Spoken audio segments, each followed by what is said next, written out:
আসসালামু আলাইকুম, সবাইকে স্বাগত জানাচ্ছি নতুন আরো একটি ভিডিওতে। কমিশনে আপনার ভাষার গুরুত্ব কতটুকু, ইতালিয়ান ভাষার গুরুত্ব কতটুকু, এই বিষয়টা আজকে আপনাদের সাথে শেয়ার করব। তার আগে আমি আপনাদেরকে বলে নিই, একটা বিষয় স্পষ্ট করি, আমি কোনো লিগ্যাল অ্যাডভাইজার নই। যে কথাগুলো বলবো শুধুমাত্র আমার ব্যক্তিগত মতামত এবং সেটা আমার অভিজ্ঞতার আলোকে বলা। যদি আপনি চান সেখান থেকে 1% কথা যদি আপনার পছন্দ হয় নিতে পারেন, মতামত যদি আপনার গ্রহণযোগ্য হয় নিতে পারেন, 90% বা 99%-এ রিজেক্ট করে ডাস্টবিনে ফেলে দিতে পারেন।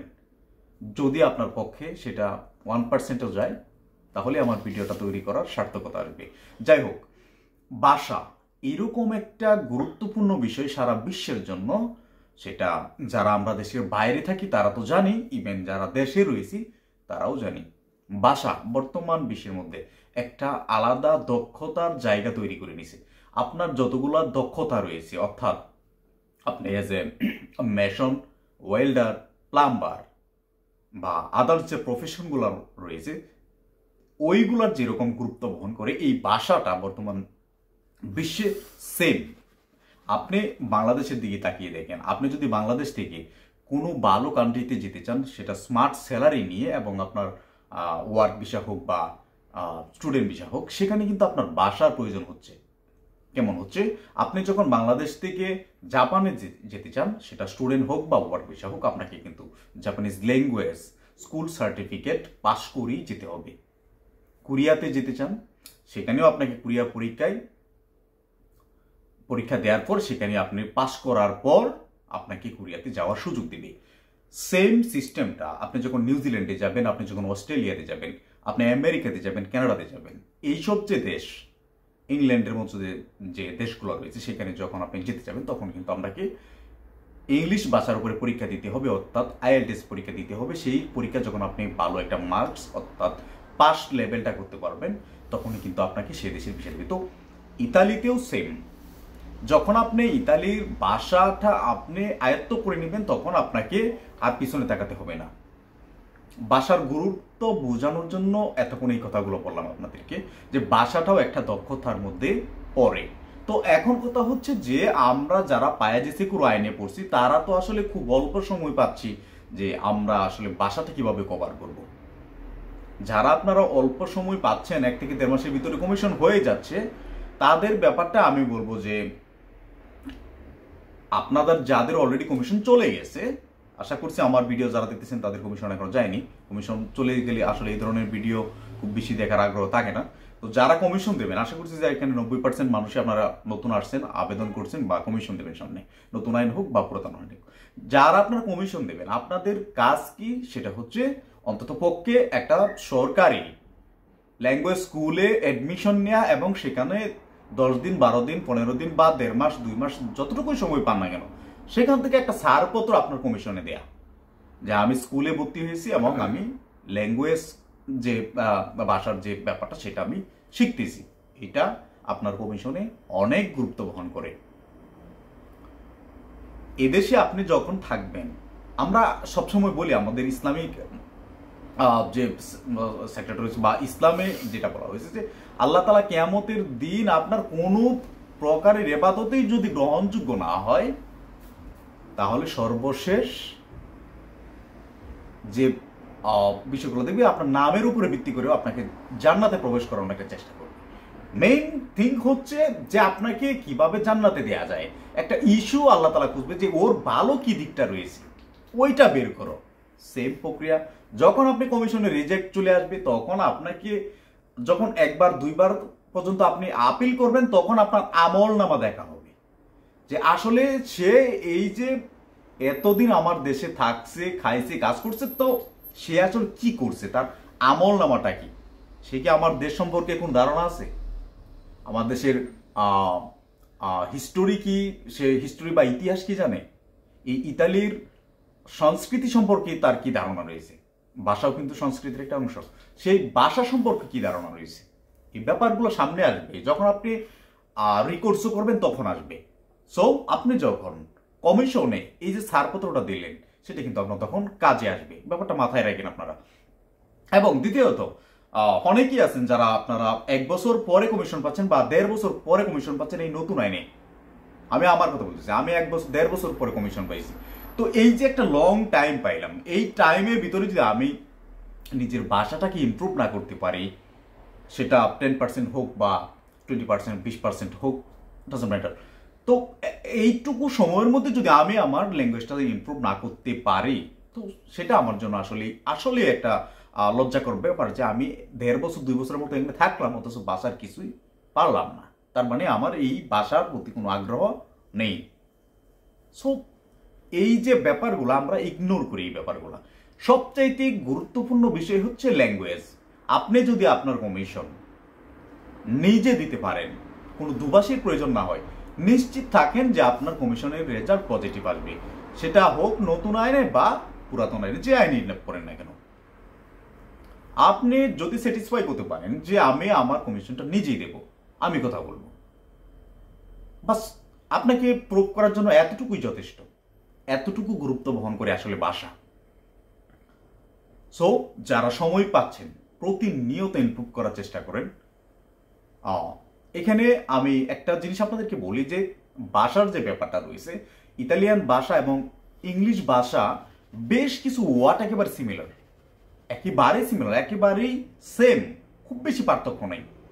আপনারা যারা এখন শিখতেছেন ভাষা বা ইংলিশ ভাষা জানেন, তারা এই ব্যাপারটা বুঝতে পারবেন যে ইংলিশের সাথে অনেক ওয়ার্ড রয়েছে যেগুলো সেম। আপনাদের জন্য এই ভাষাটা শেখাটা খুবই সহজ।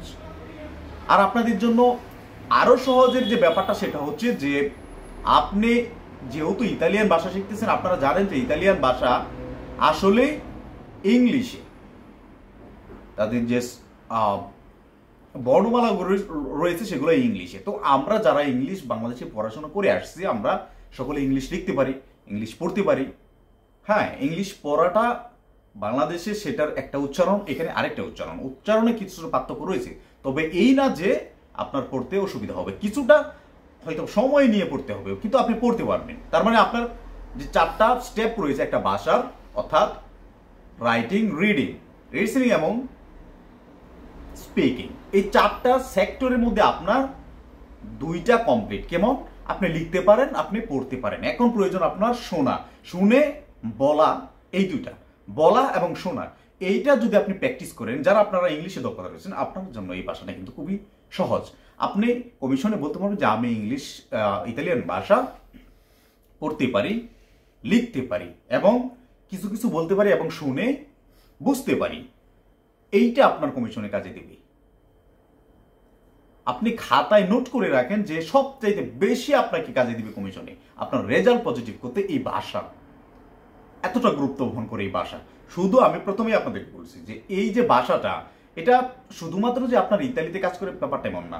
আমাদের বাংলাদেশের চিন্তা করেন, বাংলাদেশে ফুটবলের সেক্টরটা আমি আপনাদেরকে বলি, একটা উদাহরণ দিই আপনাদেরকে, যে ফুটবলে বাংলাদেশের বর্তমান জাতীয় দলে বাংলাদেশের বাইরে থেকে বেশ কিছু প্লেয়ার বাংলাদেশ জাতীয় দলে সংযুক্ত করা হয়েছে যারা বাংলাদেশের নাগরিক না। আপনি বলতে পারেন যে তার তো বংশগত বাংলাদেশের সিটিজেন, তার বাবা তার দাদা হয়তো বা বাংলাদেশের ছিল, কিন্তু সে কিন্তু ইউরোপে বা কানাডাতে জন্মগ্রহণ করছে এবং সে জন্মগত সূত্রে সে কিন্তু এই দেশের নাগরিক, সে কিন্তু জন্মসূত্রে বাংলাদেশের নাগরিক না। সো তাকে কেন আসলে বাংলাদেশে ফুটবল টিমে নেওয়া হয়েছে? তাদের দক্ষতা দেখে, তাদের দক্ষতা রয়েছে, সেই জন্য বাংলাদেশ তাদেরকে নিজে থেকে অফার করে নিয়ে গেছে। বাংলাদেশের পাসপোর্ট দিয়েছে এরকম অনেক লোক রয়েছে জাপানে, জাপান থেকে বাংলাদেশে পাসপোর্ট হোল্ডার হয়েছে, বাংলাদেশের নাগরিকত্ব গ্রহণ করছে। তার একমাত্র কারণ হচ্ছে বাংলাদেশ গভর্নমেন্ট তাদেরকে পাসপোর্ট দেওয়ার একমাত্র কারণ হচ্ছে তারা বাংলাটাকে আয়ত্ত করে ফেলছে। বাংলাটা এত সুন্দরভাবে বলে, অবিশ্বাস্য মনে হয় যে জাপানের একজন নাগরিক হয়ে সে বাংলা এত সুন্দর বলতে পারে। তো তাকে নাগরিকত্ব দিবে না বা তাকে থাকার অনুমতি দিবে না, সেটা কি করে হয়? তো আমাদের বাংলাদেশের মতো একটা দেশ যদি এরকম সুযোগ সুবিধা দিতে পারে শুধুমাত্র ভাষা জানার কারণে, ইতালির মতো দেশ, আপনি এখানে থাকবেন, এখানে আপনাকে কেন গুরুত্ব দেবে না? অবশ্যই গুরুত্ব দেবে। ভাষা অবশ্যই গুরুত্বপূর্ণ একটা ব্যাপার। ভাষা জানেন মানে আপনি এই দেশের কালচার সম্পর্কে বুঝতে পারবেন, ভাষা জানেন মানে আপনি মানুষের সাথে কথা বলতে পারবেন, ভাষা জানা মানেই আপনি বিজনেস করতে পারবেন। ভাষা জানা মানে এভরিথিং। আপনি এখানে আসলেন, ভাষা জানেন না, আপনি কিভাবে কি করবেন? আপনি কাজ করতে পারবেন না, আপনি একটা দোকান থেকে একটা কিছু কিনতে পারবেন না, আপনি আপনার যে নিত্যদিনের যে প্রয়োজন সেটা আপনি করতে পারবেন না, মিটাতে পারবেন না। তো ভাষা এই ব্যাপারটা শুধু আপনার কমিশনে কাজে লাগবে ব্যাপারটা এমন না, আপনার নিত্যদিনের প্রয়োজনে এই ভাষার গুরুত্ব রয়েছে। যখন আপনি ভাষার স্মার্ট স্যালারিতে আপনি কাজ করতে পারবেন, ভাষাটা এতটুকু গুরুত্বপূর্ণ। আমি প্রথমেই বলছি আপনাদেরকে যে ভাষা একটা দক্ষতার মধ্যে পড়ে। ল্যাঙ্গুয়েজ একটা দক্ষতা, আলাদা একটা স্কিল। আপনাকে কমিশনে জিজ্ঞেস করবে যে আপনি আসলে কয়টা ভাষা পারেন। ব্যাপারটা নোট করে রাখবেন আপনারা। 100%-এর মধ্যে 50% এই প্রশ্নটা করে যে আপনি ভাষা কয়টা পারেন, কয়টা দেশের ভাষা জানেন। তখন যদি আপনি বলেন যে আমি বাংলা ভাষার পাশাপাশি হিন্দি বলতে পারি, ইংলিশ বলতে পারি, জাপানিজ বলতে পারি। আপনারা যারা মিডল ইস্টে কাজ করছেন, বিশেষ করে সৌদি আরব, দুবাই, আপনি বলতেছেন যে আমি আরবি পারি। মালয়েশিয়াতে কাজ করছেন, আপনারা বলতে পারেন যে আমি মালাই ভাষা পারি। যারা উর্দু পারেন, উর্দু বলতে পারেন। এই যে ব্যাপারগুলো, এটা আপনার আলাদা দক্ষতা, এটা আলাদা একটা জ্ঞান। এই বিষয়টা ইগনোর করার বা এই বিষয়টা অবহেলা করার কোনো সুযোগ নেই।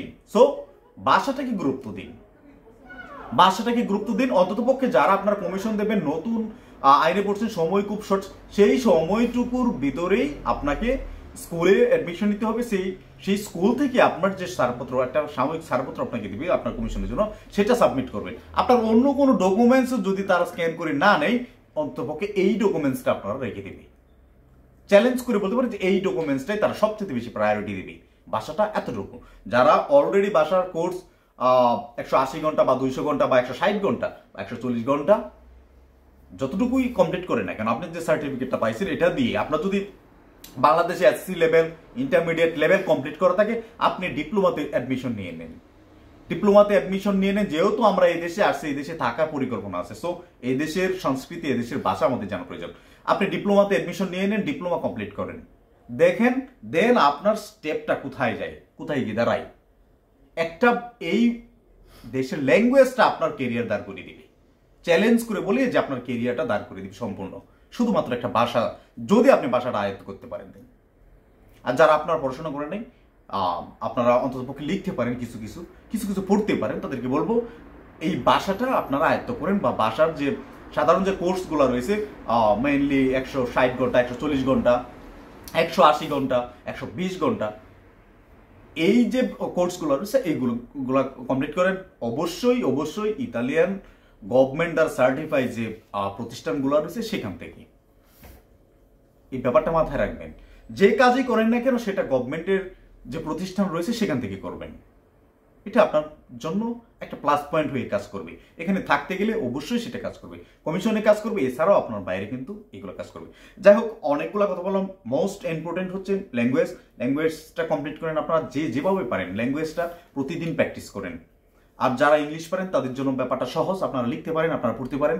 শুধু গেলে আপনাদের দুইটা স্টেপ বাকি, সেটা হচ্ছে বলা। প্রতিদিন বলার চেষ্টা করেন, এবং সেটা হচ্ছে আপনার শুনে বলা। আপনি শুনে বলতে পারবেন। আমি যদি আমার কথা বলি যে আমি এখন প্রায় 30-40%-এর মতো আমি শুনে বলে দিতে পারি যে উনি কি বলতেছেন, ওনার এক্সপ্রেশন দেখে বুঝে নিতে পারি যে উনি কি বলছেন। সো শুনে বোঝার চাইতে মোস্ট ইম্পর্টেন্ট হচ্ছে স্পিকিং, মানে বলার চেষ্টাটা করেন, অন্ততপক্ষে প্রতিদিন কমিউনিকেশন করেন। আর সবচেয়ে গুরুত্বপূর্ণ ব্যাপার হচ্ছে বাংলাদেশি রেস্টুরেন্ট বা বাংলাদেশি গার্মেন্টস, বিশেষ করে নেপোলিতে যারা আপনারা আছেন গার্মেন্টসে কাজ করেন, সেখানে ইতালিয়ানদের সাথে আপনাদের দেখাই হয় না। তো এই ব্যাপারগুলোকে অ্যাভয়েড করেন। আপনারা ইতালিয়ানদের সাথে কাজ করার চেষ্টা করেন। ইতালিয়ানদের সাথে কাজ করলে যেটা হবে, আপনি মানসিক শান্তি পাবেন। আমি সবসময় বলি আপনাদেরকে, মানসিক কোনো চাপ থাকবে না। আর দ্বিতীয় কথা হচ্ছে কাজেরও কোনো খুব বেশি চাপ থাকবে না। আর তৃতীয় হচ্ছে আপনি ভাষাটাকে ইমপ্রুভ করতে পারবেন খুবই দ্রুত। এটা গুরুত্বপূর্ণ বিষয়। যাই হোক, সবাই ভালো থাকবেন। যদি নতুন কোনো আপডেট এসে অবশ্যই আপনাদের সাথে শেয়ার করার চেষ্টা করবো। ততক্ষণ পর্যন্ত ভালো থাকবেন সবাই। ধন্যবাদ সবাইকে।